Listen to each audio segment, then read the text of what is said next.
Well, greetings, Robert Locke here. Thank you for spending some time with us today. We're kind of working through some myths of property management, that is, things that the property management industry kind of thinks to be true, and that if you tease it out a little bit, really isn't true. And the one we're going to talk about today is myth number 9, and it goes something like this. If the owner violates a fair housing law when approving and denying an application, the agent is not liable, right? From the time we were about 8 years old, our parents tried to get us to take responsibility for what we did and have other people take responsibility for what they do. And in the property management business, especially for people who are new in the business, what we have a tendency to do is give the information about the tenant to the owner and let the owner decide whether to approve or deny the applicant. Well, there's very different models in that, and some people do it, a lot of managers do it very differently. There's some rules you need to follow. And the myth is if the owner turns down a comfort pad, if the owner turns down a wheelchair ramp, if the owner turns down a 700 credit score because the applicant's name is Hernandez or Chow or some reflecting kind of an international guest, or if the people moving in are not married, owners do funny things, and if you give the owner the opportunity to turn somebody down, and they do it for an illegal fair housing reason, many people think that the agent won't be held liable for that. And that's what this myth is about, because if you're not careful, you'll get in a trap, and you'll find that you are part of that fair housing discrimination issue. So give me about a 5-second break, and we'll pick up this, and we'll tease it out and see the myth in this belief.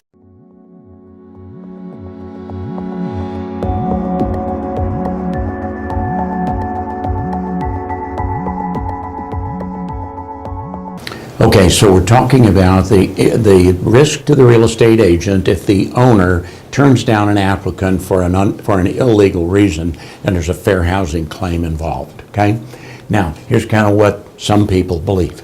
Some people believe if a property manager passes off the approval and denial process to the owner and feels safe about their decision, and the question is, the answer to that is you can't feel safe about that. Let's kind of tease this out and see how different managers do it, okay?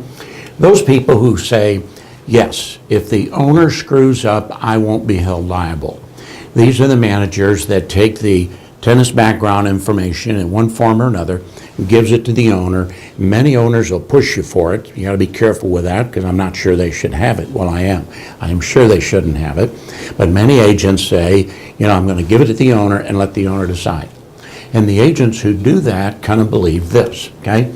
It's the owner's property. They should decide. I don't want to make the decision. Well, let's just go back and talk about this one. There are many who think this is the owner's property. The owner should have the right to decide who lives there.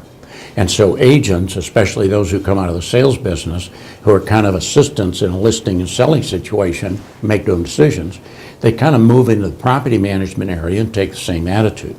They kind of take the attitude, I'm an advisor, I'm an assistant to the owner, I don't make any choices for them. So they would argue, it's the owner's property, they should decide. Okay? These people who would give the information to the owner and ask the owner to decide also would argue this: I don't want to make the decision. In other words, when you're early in the business and you haven't approved or denied 500 or 1,000 applications, it's real easy to say, I don't want to be held accountable for a bad decision. So what I'm going to do is gather the information, give it to the owner, let the owner make the decision.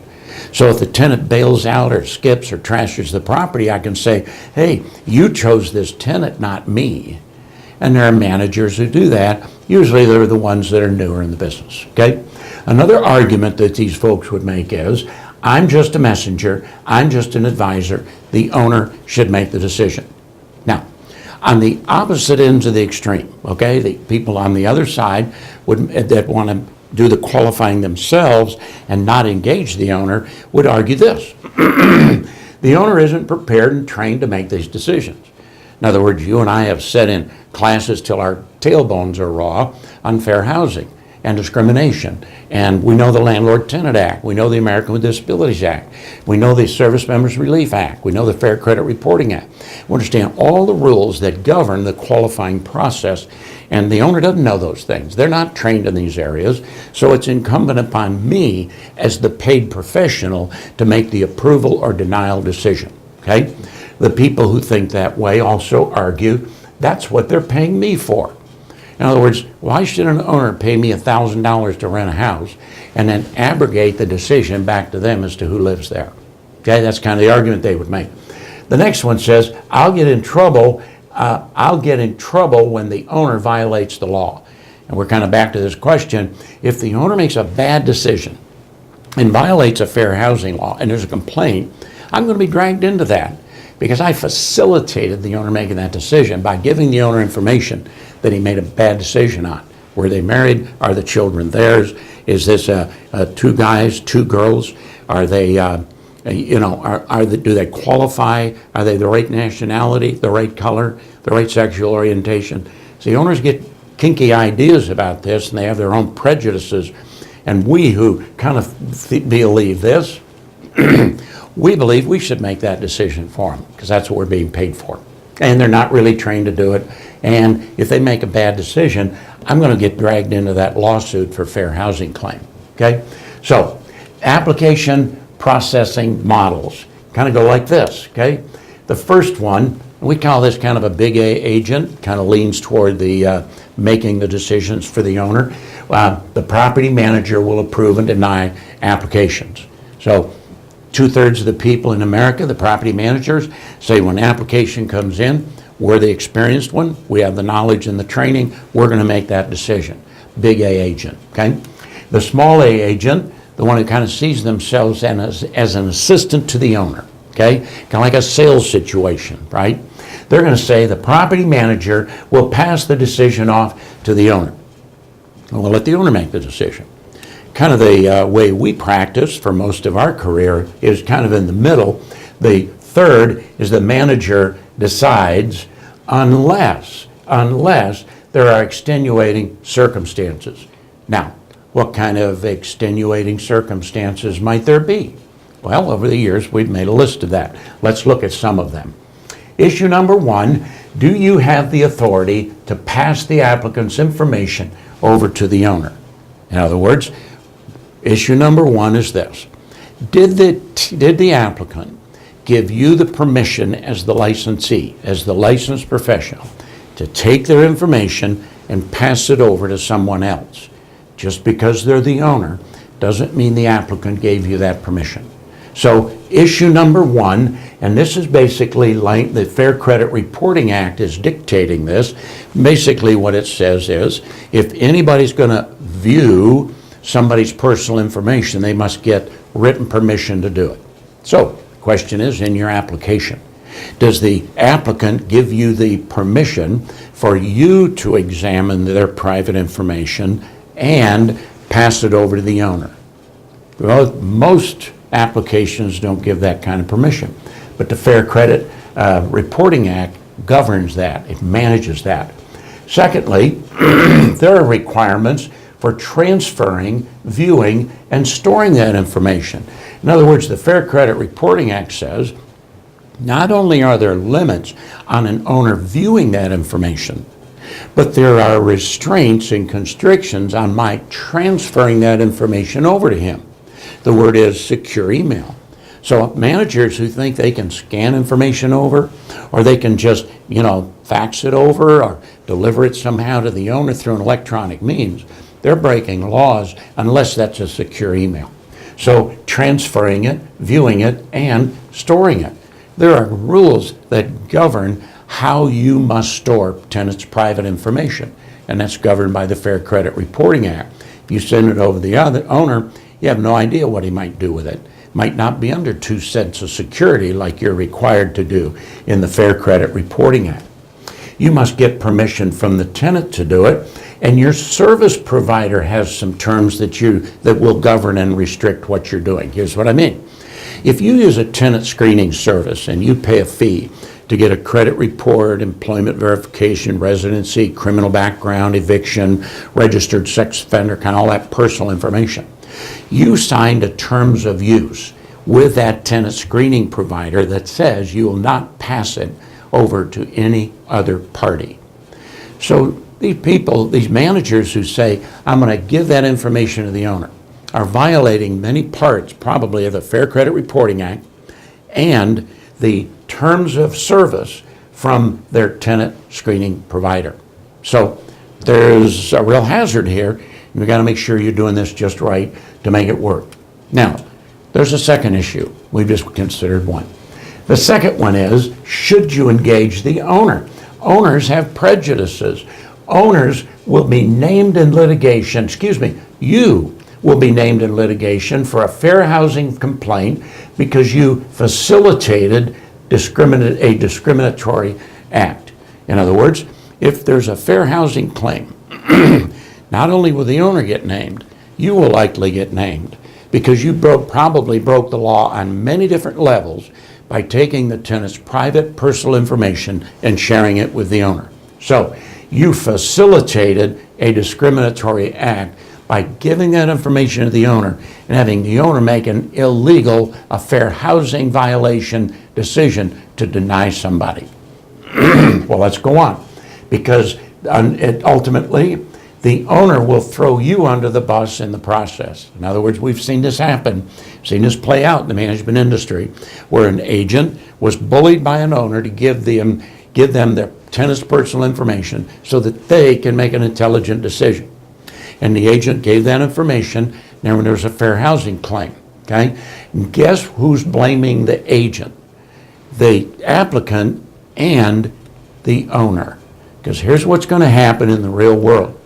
In the courtroom, the wealthy real estate baron hired you to protect them from doing stupid. And so the owner will turn their back on you in a heartbeat. The owner in a courtroom or a fair housing environment will blame the real estate agent. He's going to say, Your Honor, the reason I chose to do this with a licensed agent, so I wouldn't get sued, so I wouldn't get in these situations, it's the agent's fault. The tenant is going to say, Your Honor, the reason I decided to lease through a licensed professional, so I wouldn't have these kind of situations. Owners have prejudices. Owners don't know what the rules are. Owners don't have training. And as a result, I wanted to lease through a professional so that we wouldn't have this kind of experience. So the judge in the end is going to absolutely come down on the property manager. So just recognize, you step out of the rules, you break the law, the people that you think you're serving are going to turn around and stab you in the back. And this is kind of what happens. The owner sends us out to do battle with tenants. And then down the road, when things don't go just right, the owner will step in and stab you in the back in a heartbeat. And unfortunately, that's a part of property management. You think you only have to protect yourself from the tenant. Believe me when I tell you that when things go south, and there's 1,000 ways that we've had them go south in 35 years, the owner will say, that's why I hired you. And the owner will stab you in the back in a heartbeat.